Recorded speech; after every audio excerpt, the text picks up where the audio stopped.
Welcome back to Open Source. I'm here with Brittany Bacinski. Let's talk AI.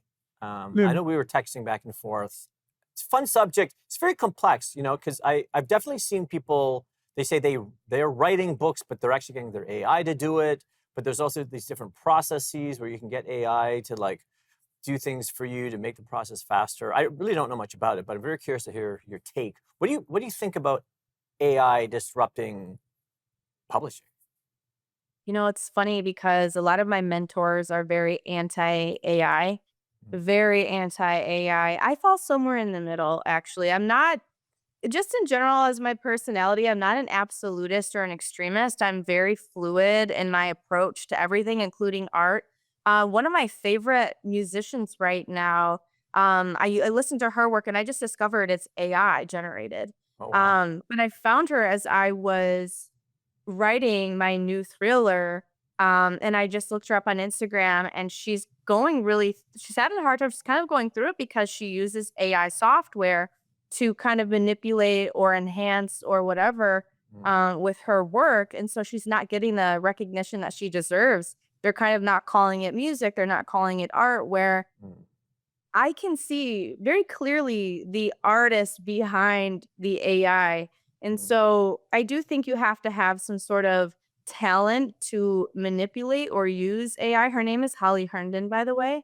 I really appreciate her music, and it's kind of spooky and eerie, and really, art is supposed to evoke an emotion, and I think if you can use AI in tandem with your own gifts, I don't think there's anything wrong with it. I think there's a there's a there's a fine line between using only AI and then an artist who uses it to enhance like Holly does, and I really appreciate her work.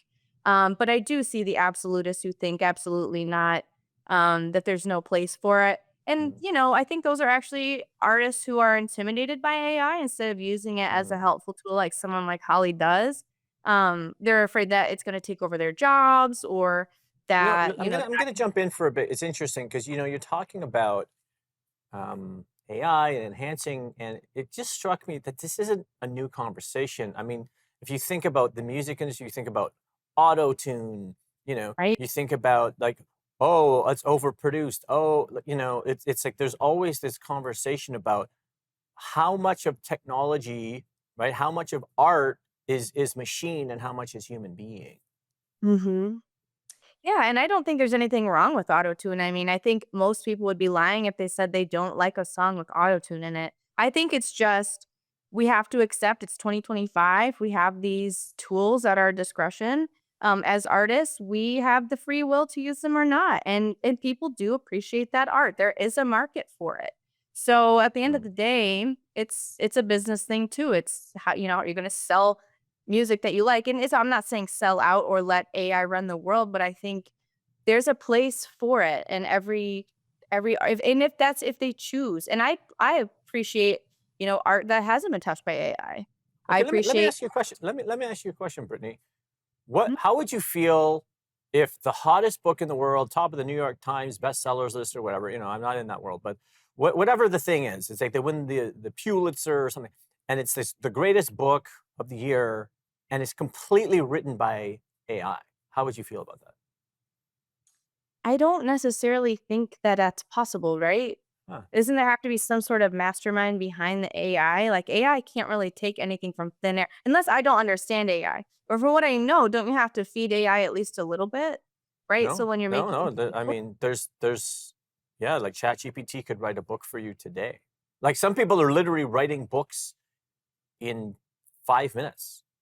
They're writing like an entire book. AI will go, it'll output, but doesn't that person have to, like, give it a prompt, right? Then that would still right. be an artist behind it.